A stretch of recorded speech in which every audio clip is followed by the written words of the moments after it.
Hello, thanks for tuning in to this 4-minute look at some of Apple's WWDC highlights and what's coming up with iOS 14.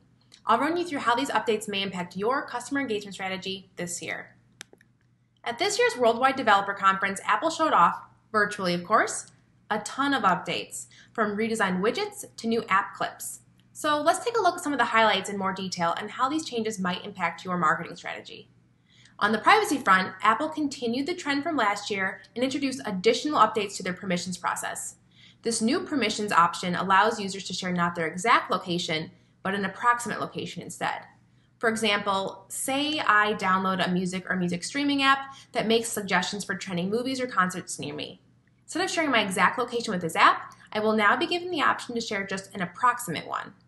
I still get great recommendations, but without having to reveal my address. Apple is also adding some additional transparency regarding data collection directly into the App Store experience with a feature they're comparing to a nutrition label. This data collection overview is essentially a new label that will appear for any and all apps in the App Store and highlight things like what data the app will track and even what data the app is sharing about you with other companies. Brands may want to take a look at what data they're collecting and what and how many partners they're sharing that data with. Apps collecting and sharing a lot of sensitive data may see install rates take a hit as these new privacy policies are surfaced in more discoverable ways. And this surfacing of who's tracking what isn't limited to apps. With new Safari tracker prevention updates, users will have the option to receive a weekly privacy report that shows how Safari has been protecting their browsing across all the websites they visit. Now, obviously, these are important updates that may directly impact your marketing strategies and data collection policies. But Apple unveiled some more exciting updates too. The first is a new app library. With iOS 14, the new home screen will help you organize your apps without lifting a finger. The app library is basically an automated organization system that will place all your apps in one simple view at the end of your app pages.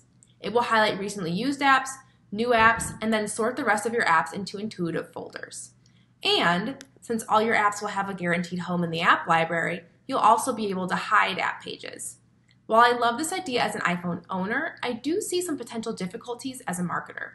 With the ability for users to hide app pages and their likelihood to rely on those pre-designed app library folders, it's now more important than ever to stay top of mind and have a truly memorable first week experience. With iOS 14 also comes some redesigned widgets. These new widgets are larger, more visually appealing, and more helpful. Not to mention the fact that they are no longer locked to your Today feed, but can be dragged onto your app pages. You might, for example, have a news page and a widget or two from your favorite news apps. Perhaps one is a stock ticker, and the other a quick list of trending stories. Who knows? I think this will empower some serious brand creativity though. But beyond just being a cool creative tool, this could potentially impact your marketing too. As the app experience expands outside the app, how does this impact your messaging strategies? Are there some things you could surface in a widget as opposed to a push notification? The final update we'll dive into takes the beyond the app experience even further, app clips. App clips are a small part of an app, maybe the checkout process, a loyalty card, or a free playlist, that are super lightweight and designed for speed. You might discover an app clip when checking out your favorite fast food restaurant or clicking a link in a text message from a friend. You'd use the app clip just for what you need, and then in a few days, the app clip would delete itself if not used again.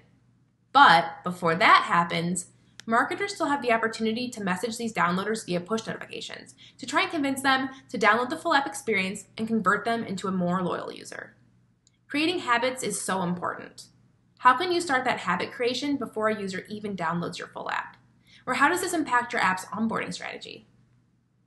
Honestly, Apple talked about a lot of great stuff. You can get more highlights in their WWDC keynote. So if any of this quick update got your mind racing, head there to dive in even deeper. But that's it for our quick dip into WWDC and iOS 14. For more potential marketing implications on the Google side of things, check out our Braze TV video all about the upcoming Android 11. My name is Ashley Cristiano, and I'm a Braze Product Marketing Manager. Thanks for listening.